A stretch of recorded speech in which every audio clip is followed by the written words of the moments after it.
We're on the hunt for a reliable cruiser over 35 foot to take us on our next adventure. But like many of you already know, finding the right boat on a budget isn't that simple. We have a loan approval from a local credit union as long as the boat was made after 2005 and the loan is less than the boat value. This particular credit union uses J.D. Power. In other words, we needed to start looking at something newer and below market value. That's when I stumbled upon the Jeanneau 39i Sun Odyssey. Little did we know this boat would take us on a wild roller coaster ride, from the high of submitting an offer to the low of dealing with a broker who didn't seem motivated to sell the boat. The boat market is in the dumps and it's a buyer's market, but apparently that's news to him because it's like pulling teeth just to get him to respond to emails or text messages. Eventually, we managed to get the price close enough to warrant a look. So what is it about the Sun Odyssey that had us so excited that we put in an offer? Before I tell you the rest of the story of why we walked away from this deal, let's take a look at this boat itself and see what she has to offer.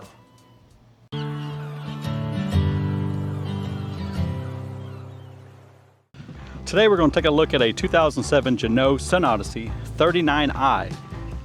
It is the owner's version with lots of upgrades. It's located here in Corpus, Christi, but it was previously on the Great Lakes, so it was a freshwater boat for I think the first 5 years of its life. I'm showing the boat to have a fin bulb keel, spade rudder, and dual helm. The draft is 6.56. The length overall is 39.9 with a length at the waterline of just a little over 35 and a nice beam of 12.7. When I started doing some research, I was surprised to see that the hull speed for this boat is 7.94. That's pretty impressive for a 40-foot boat. And if we can poke our head over here, we see that we have a windlass, and the ad shows that it actually has a remote. We have in-mast furling as well as a roller furler on the head sail. The ad shows that the mainsail and head sail were updated in 2012, and it is Stevens Sail Loft sails. We're powered by a Yanmar 41 horsepower, but it doesn't indicate what the hours are. This looks like this has been a privately owned boat this entire life, so hopefully it's not too extensive, but it also has a fuel polishing system and a bow thruster up front. So that's what this module right here is going to be. There we go, there's the bow thruster. I really like the sugar scoop, although the swim deck is a little on the small side.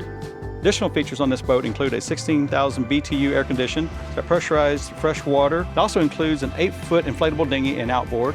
There's a nice complement of electronics which are mirrored on both the starboard and port side.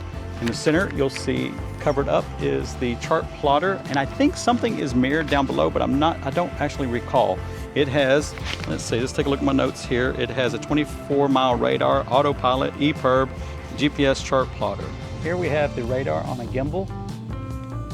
I saw this the other day and it was swaying in the wind, so I let the broker know that it might be loose, not noticing that it was actually a gimbal. It was windy and I wasn't paying that much attention. Here we have chain plates on the outboard. Some old tape here. This part looks okay. That's interesting. Yuck. We got some kind of corrosion going back here. We'll let the surveyor inspect that. This particular model of the Sun Odyssey had a production run from 2005 to 2010, so being a 2007, it lies right in the middle. I don't remember the actual hull count, but it is a common model. I was able to find 8 or 9 on Yacht World. They range anywhere from $85,000 to $150,000. What this one does have a few more upgrades or accessories than the ones I found online, and it's priced right in the middle.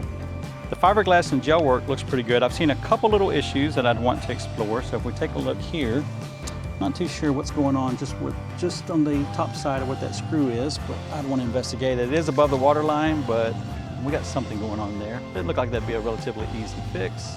Let's zoom out a little bit. You can take a look at the anchor. It says it came with 2. Lines look pretty decent.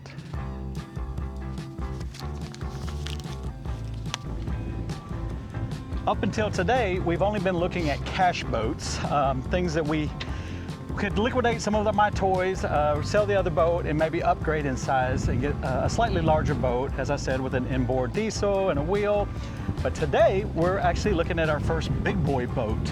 This is a Jeanneau 39i, and it's a 2007, so one of the newer ones, something that's not over 20 years old. So that's kind of unique, because everything we've been looking at is as old as we are.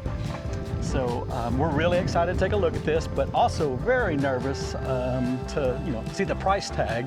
I've done a lot of market research. I think it's within a decent range. But anyways, well, we're gonna get a chance to take a look at the inside and see if this is the avenue we want to take, or do we want to stay with the cash boat. So follow us for this tour of the Jeanneau. One of the first things I noticed as I walked up is both the boat, the teak wood on the boat, and the dock here is a little bit wet. So they've been down here to give it a nice rinse. I guess that's in anticipation of the visit that I have scheduled. And that's good that they care enough to have it look its best for me. Yeah, you can see here, see how it's wet. They just came out and rinsed it off. We've had a lot of dust in the air, so all these boats are covered in a layer of dust, and I understand that. Oh, I didn't notice this earlier. We got some gel coat crazing right there. That's where that hull is flexing. Albeit very minor, but you can see where this dock line was resting right here, so it's actually done a little bit of damage to the gel coat. Not a big deal, that's all superficial stuff and very minor, but collectively you start seeing a lot of that, then it matters.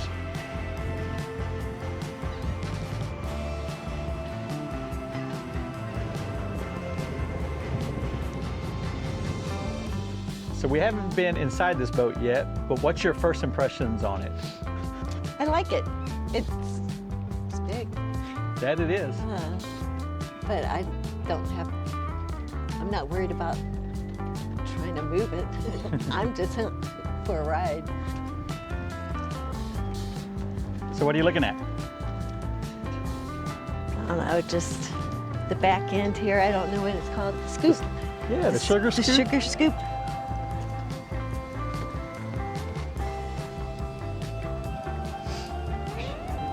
Notice the condition of this shackle between the anchor and the chain.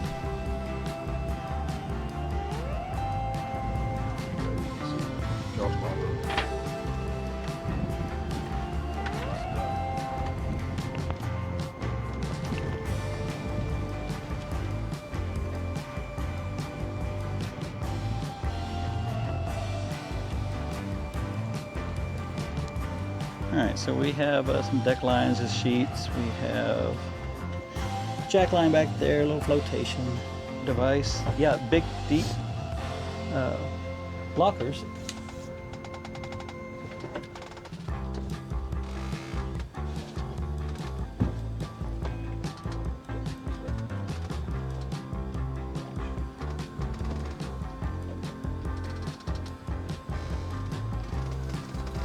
This miscellaneous compartment. Bulkhead, that's what I was trying to say. They got a wood bulkhead in here just stop, but I guess there's this other, there's electronics behind that, and they don't want you to kind of interfere with those wires, I'm sure. Right. Yeah, nice. All right, so here we are on the starboard side. We see the propane tanks, just a couple of them, no big deal. I like that, it's nice and sealed, because I think it had some alarms, if I'm not mistaken, on it. Throttle. Sensor on it. Yeah.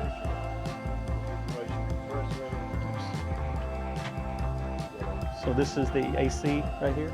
This is actually refrigeration. Oh, refrigeration. Okay. Man, what a big apartment. I like that. You just open fenders down there. Got some exhaust hoses. Yeah, for sure. You can't get them out. Yeah. Oh. Yeah. Yeah. Oh. I don't mind a little cleaning. One guy was here earlier washing it, but he didn't do a great job. Yeah, so Red Marine, Salt, everything. touchscreen. Yeah, it's a hybrid touch. And so what makes it hybrid? Oh, so you can still navigate. It's got buttons, I guess, somewhere? About what? Yeah, I saw that. All right. Coming down below.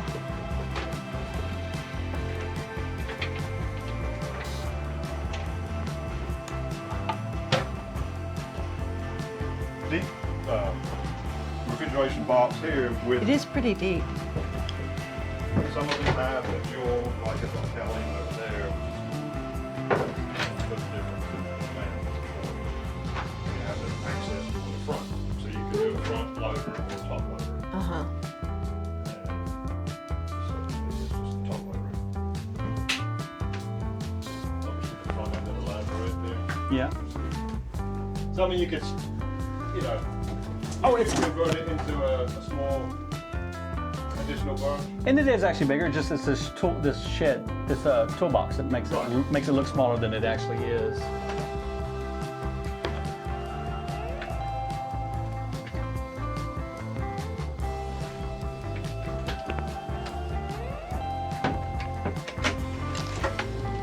What do you think the color scheme? Is it lighter than before? No, Good. I like lighter than darker. Two-tone kind of teak and the lighter. Yeah, I like it lighter, better lighter than darker. Right. As far as this goes, I don't like. See, I was thinking the opposite. I wish they were Really? like a metal or something. See, that wood, it just, you know. Oh, That means you they- could replace it Oh, at some absolutely. point for stainless steel, but I guess they just did it to try and match it. Yeah, no. These are interesting because that, and they're not bolt down, they're bolt up, so that's could be interesting.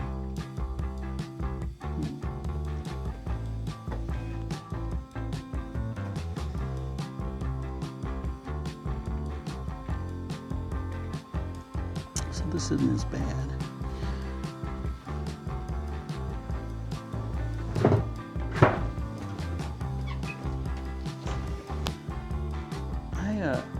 It's interesting because, boy, you tell what, there are people that love. Like everybody's got their own owners groups. The compartment under the stove. Wasn't expecting it to be that. You could legitimately put your pots and pans in that one. Here, just be probably your, your Plates. cups and plates. Keep that all in here. I would assume you'd put your spices and some food, you know, common like snacks and bread. I think that'd stay up there. In here, we got the trash can, some cleaning supplies.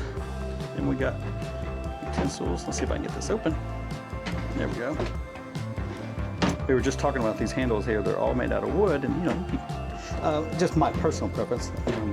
I get that the wood matches, but I would probably, if I ever had to replace one, I would certainly replace it with metal. Now here's really interesting. That's huge. is it? Yeah, it's massive. Like you get a ton of food in there. Buy a shelf in it. You could put more canned goods than we own. Price rack, Yeah. if you want. That was surprisingly large. I like this little trash can fold out of the way. Mm-hmm. Cleaning supplies. Certainly a huge advocate of a single bowl can. Or here, you can actually put plates and wash it in here.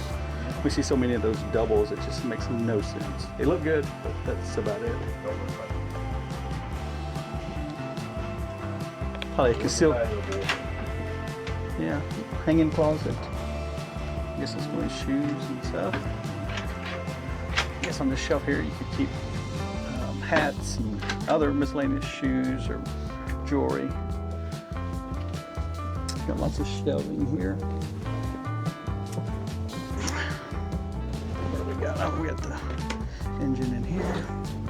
Let's see. Check oil. All right, that's about the last thing we need to see in here.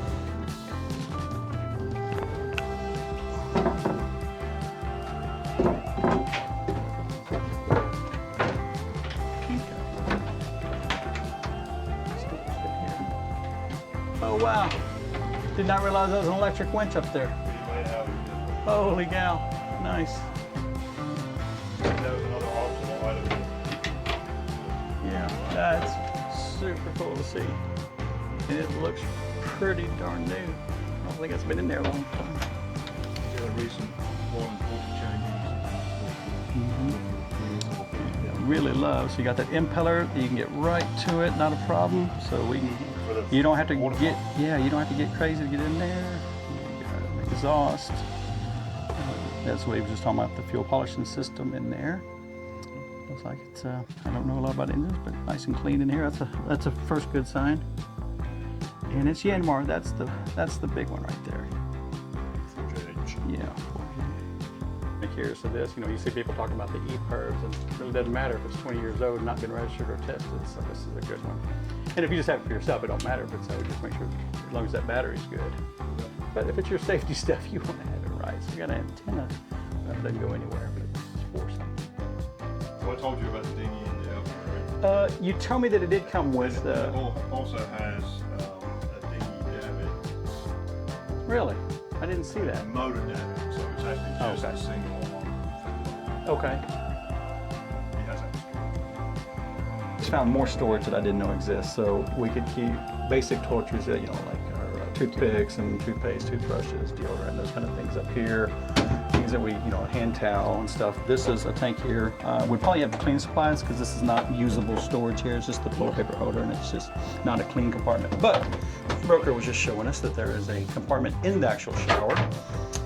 That's interesting. It's wood and it's a wet shower. But you know, it is what it is. You'd have to dry it off every time. But there's a ton of storage that I think probably could get most of our stuff in there.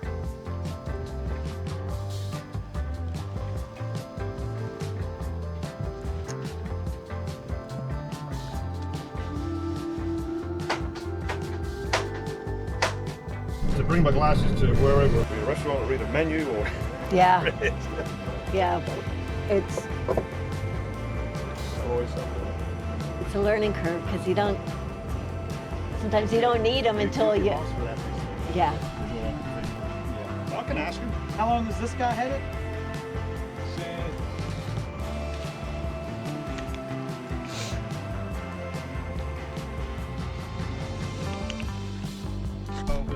I'm going to say 2011, William. Is it when he had it?